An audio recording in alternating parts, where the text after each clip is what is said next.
So hello guys, a big welcome to the Manjas Electrive channel. So today we're going to be doing some reverse engineering, and one thing you guys all should know about is reverse engineering involves speed, and that's why I chose Lewis Hamilton today as my wallpaper.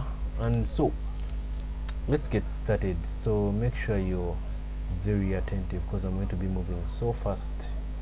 So when you go to our Fusion 360, we're going to be looking at moving back from a 3D model to a 2D image in order to help people. And when you're new and you're just looking at this 3D model, you can't be able to determine the size or try to estimate some of the features that could be hidden from the 3D model. So it's very important for us to always represent our designs in drawings that people can be able to read, or other engineers can be able to read and understand, and be able to replicate what you did and understand what you did. Because just by looking at your 3D model, some other engineer won't be able to understand the work that you did. So it's very important for you to create a drawing after you've created your 3D model. So let's get on with the sweet business, Hamilton style. So I'm going to escape that. So you come to design, then go to drawing, from design, then come to select F4. Okay, so after selecting F4, you're going to wait a bit depending on your PC. So yes, as you move your cursor, you're going to see that there's going to be some kind of body that is attached to it. So you're just going to click any point in the page, then drop it there. So you can change the positioning or appearance of that image by clicking on orientation. You can change it to top orientation, home, any orientation that you see here that you feel like it's awesome for you. So for this case, we're going to be following the initial PDF that we used in order to design our 3D models. So I'm going to put that on the side right here. So from our 3D view, we're going to come to design, then go to drawing, from design, then come and select the size. The sheet size is A4. Okay, because right here we're using A4 size of sheet of paper. So we're going to be doing this basically. So let's see right here. So as you move your cursor or hover over your page, you're going to see that there's a 3D body attached to it. So you're going to be able to change the orientation of that body by clicking on either front or top or right, depending. So let's go back to front for this case, then I'm just going to click OK. But we can as well change the scale, the size of our body, if you want it to cover the whole page or something, though I'd prefer that size. So you can change it to like 40, as you can see, 10, as you can see there. So I'm going to go back to 20. So I'm going to leave it at 20, so you click OK. So next we're going to project this body in order to create these other bodies.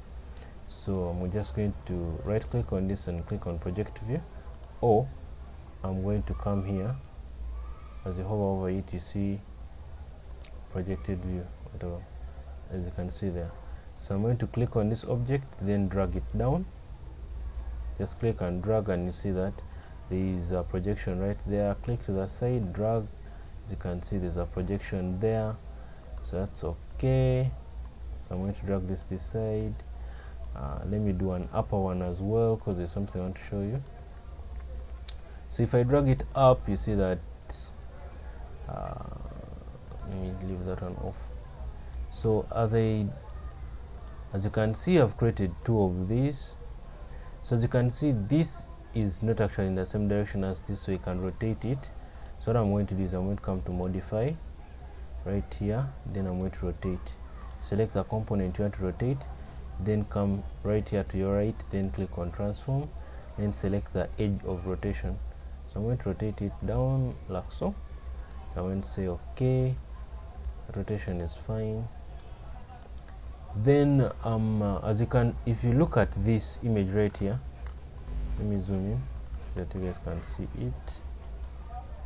So if you look at this is solid, and so looks like this as compared to this. So this right here, as you have probably learned, you see that any dotted line represents any feature that is hidden behind our body or inside our body 3D model.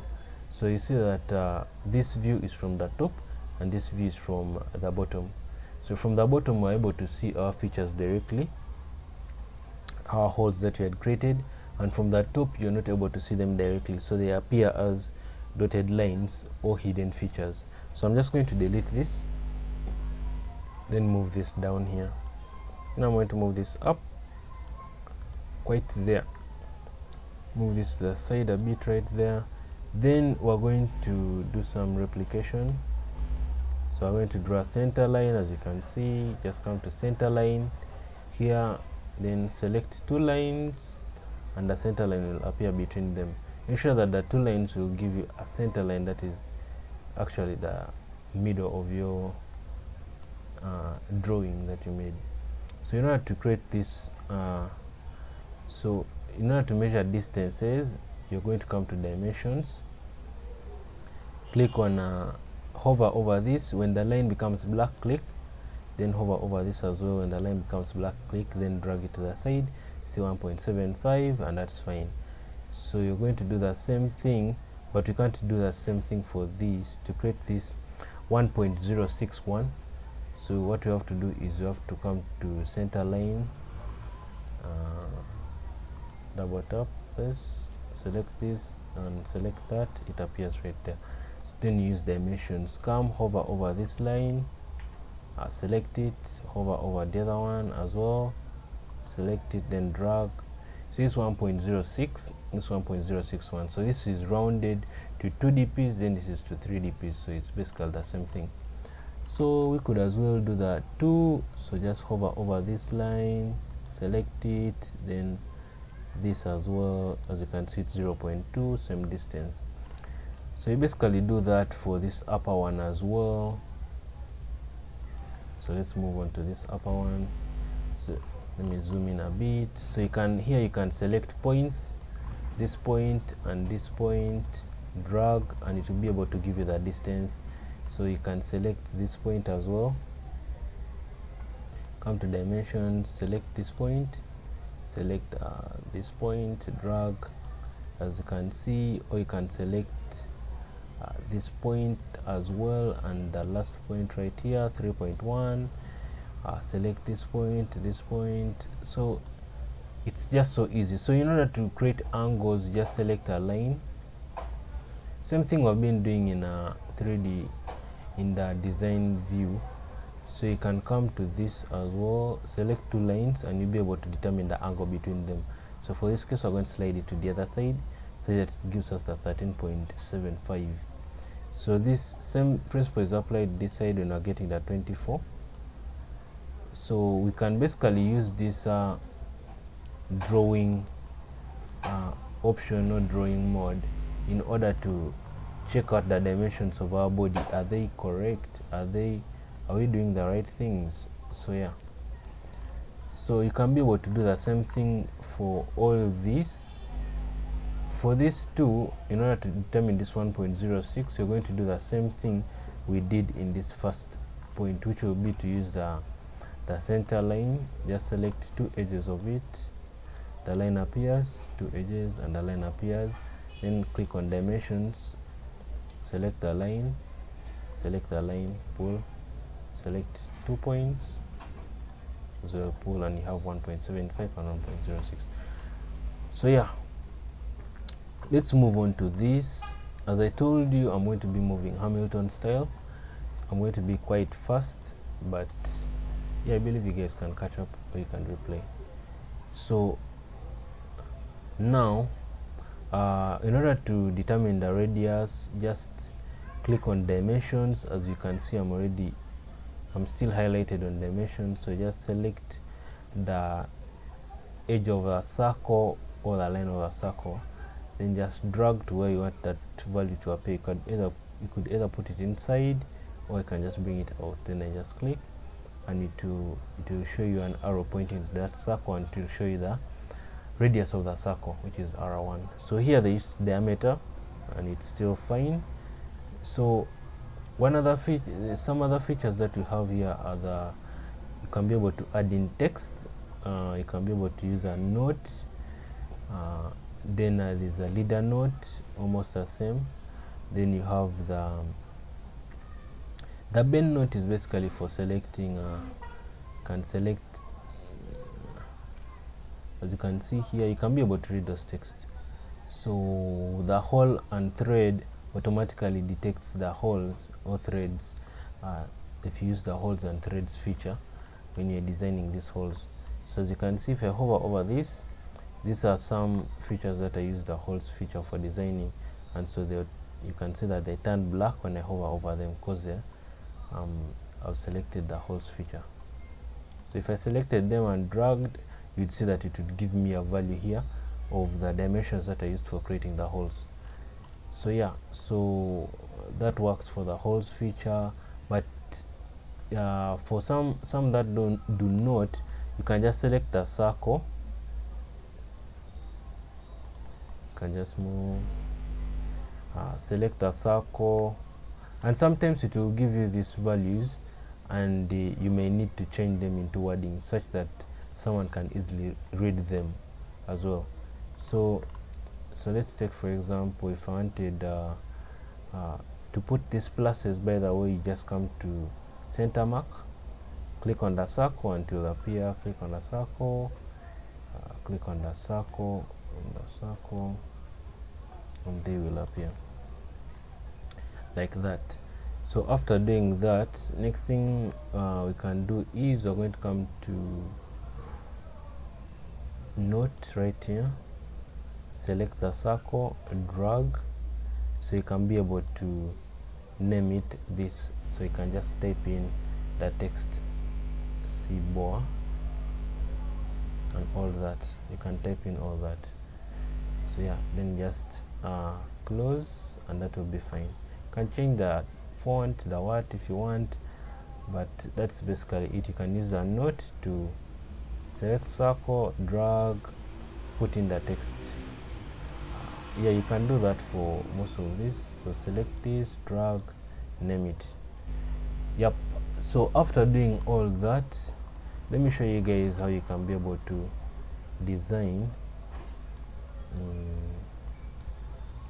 And for those who, if your holes feature is highlighting on this, when you drag it, you'll be able to see some values that almost resemble this, and so you need to change the text.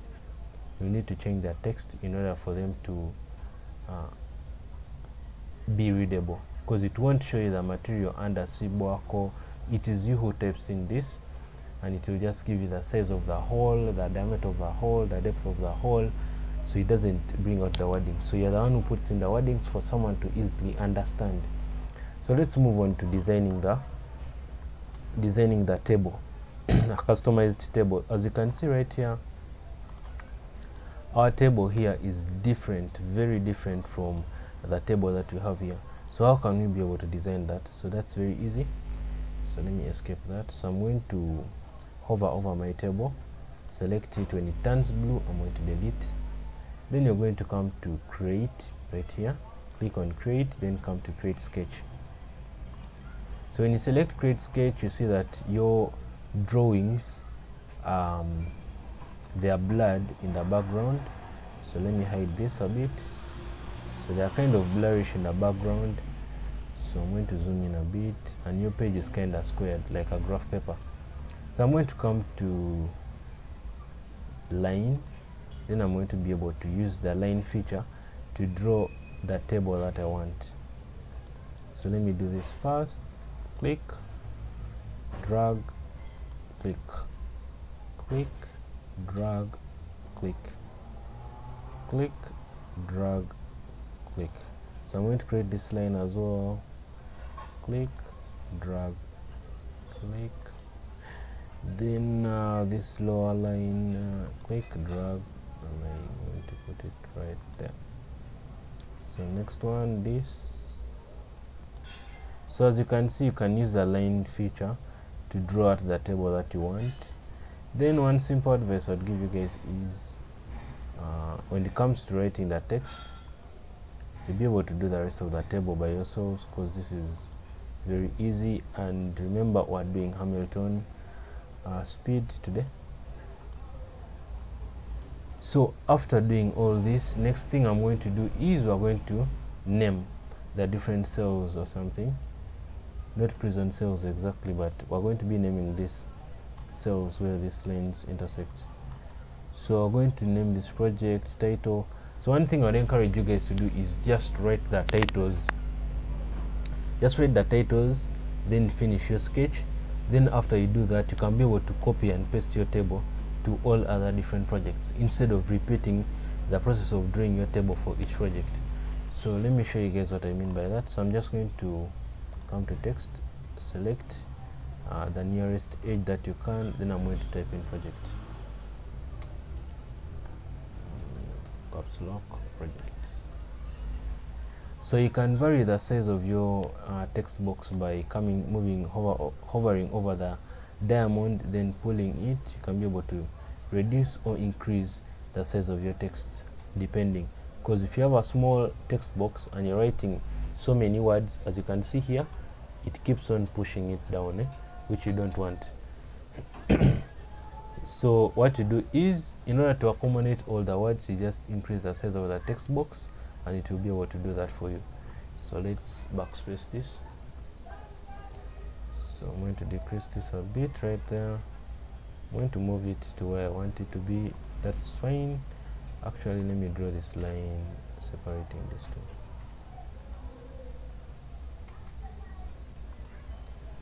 So after doing that, I'm just going to hover over the text, then click it, then Control C to copy. Then I'm going to Control V to paste. When you Control V, you see that this appears. So you're just going to click on the nearest point you can see, because when you click on a nearest point, it's very easy for you to move the text to whichever point you want. So let me show you guys. If I click here again, then I Control C, then I Control V. When this appears, then I select maybe a point like this, because I want to put this text here. So I select a point like this. You're going to see that it's hard for me to position that text, because the distance between my point where I want it to be and the text is far. So don't make that mistake. So I'm going to cancel, right click and cancel. So I'm going to press Ctrl V, select a point near the text, then drag and drop. Click OK, Ctrl V again.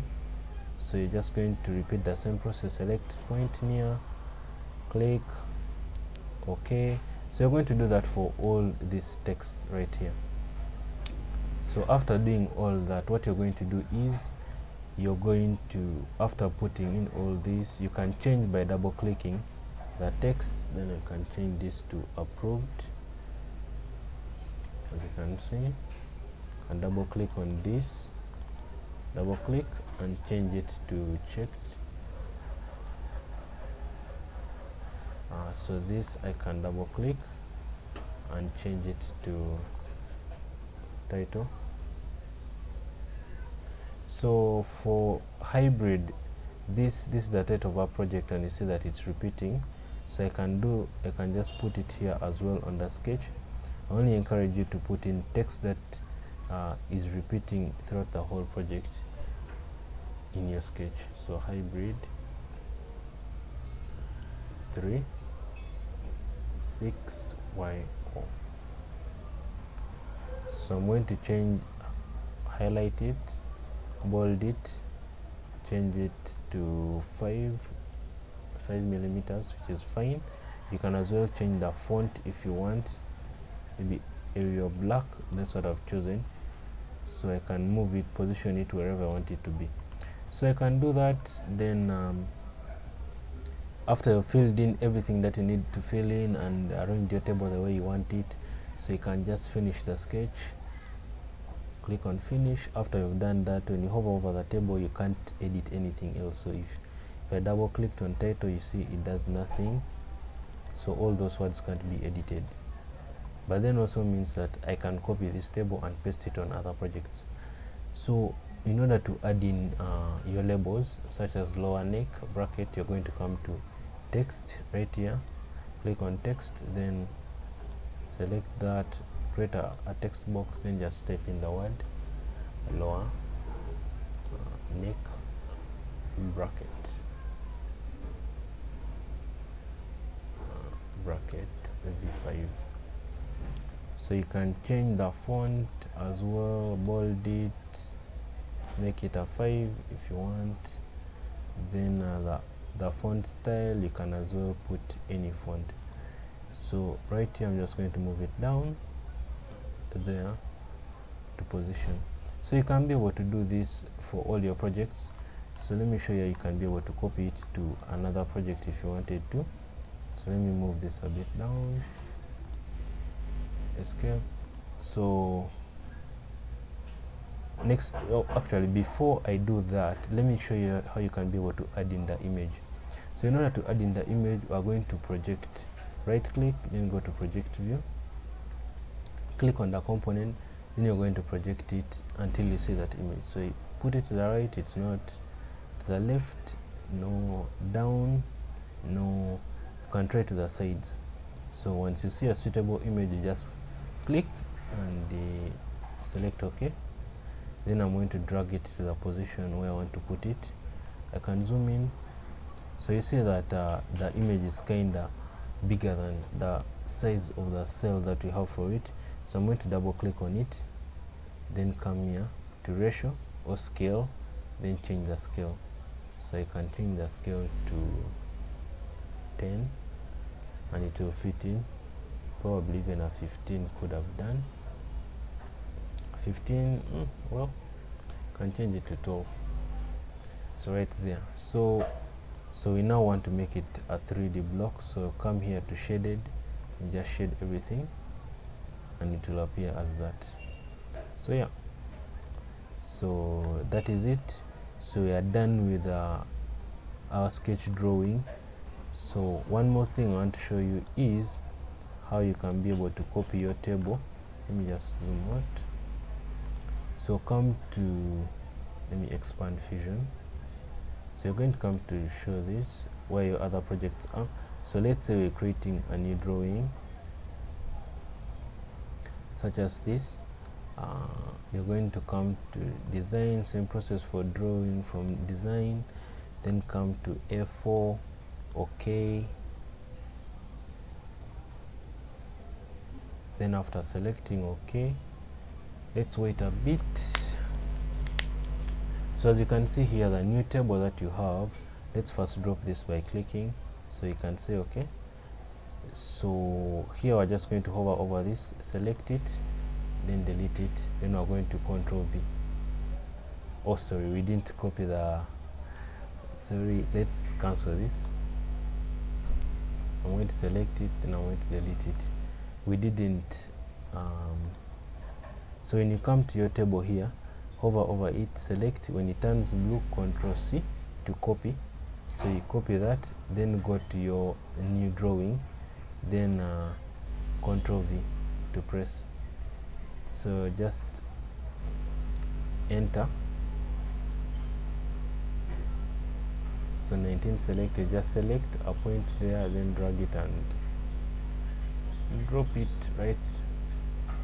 Why did it move up? So you can just say yes, okay, then you can just come over the table and just drag it yourself. That is also fine right there.